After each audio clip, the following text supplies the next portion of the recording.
The loss of losing you is immeasurable, but so is the love that you left behind. I wanted to thank you for coming here today to share our love of Carol Kedwell, otherwise known as my granny. My name is Tyler Bremner, and I'm one of Granny's 9 grandchildren. Today I would like to share with you memories of my granny and how much she meant to me.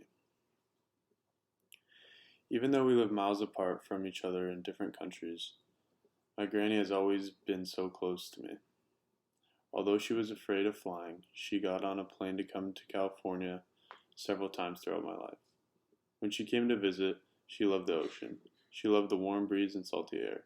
She always said that it was such a treat to come visit California during the long cold winters in Canada. She would take me to the beach to play in the waves and look for seashells. We took walks at the lake, and she would watch me skip rocks over and over again, trying to skip them further each time. My granny was born in 1942 in Quebec.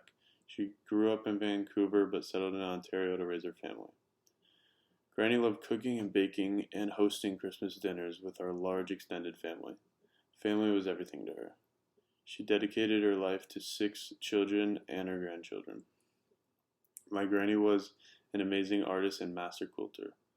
When I was born, she made me the most beautiful quilt. She gave back to her community by joining a quilting club at her church and made many quilts that she would donate to people in need. My granny was my biggest fan. Throughout my years playing baseball, she always followed my team and asked me how we were doing. She loved watching me play. My greatest memories are the times I spent with her in Canada at our family cottage. I remember all the times we spent playing games, swimming in the lake, and going for boat rides. I remember nights with my granny by the campfire where she showed me how to roast the perfect marshmallow for s'mores, or count how many times I could bounce the tennis ball on a racket. She never got tired of counting when I always wanted to try and beat my record. She always remembered my birthday. 2 years ago, on my 16th birthday, she wrote, "Hi Tyler, inside you will find a copy of the little scoreboard I made a few years ago when I was counting how many times you could bounce the tennis ball on a tennis racket. I guess my record was 190 bounces, and she kept that all these years."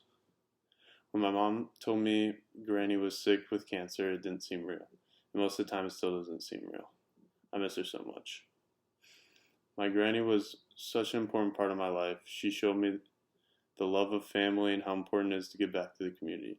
Thank you, Granny, for always being my biggest fan. I'm your biggest fan, too. I wanted to end this tribute with a quote I found that we should all remember. Our joys will be greater, our love will be deeper, our life will be fuller because we shared our life with you. Rest in peace, Granny. I love you.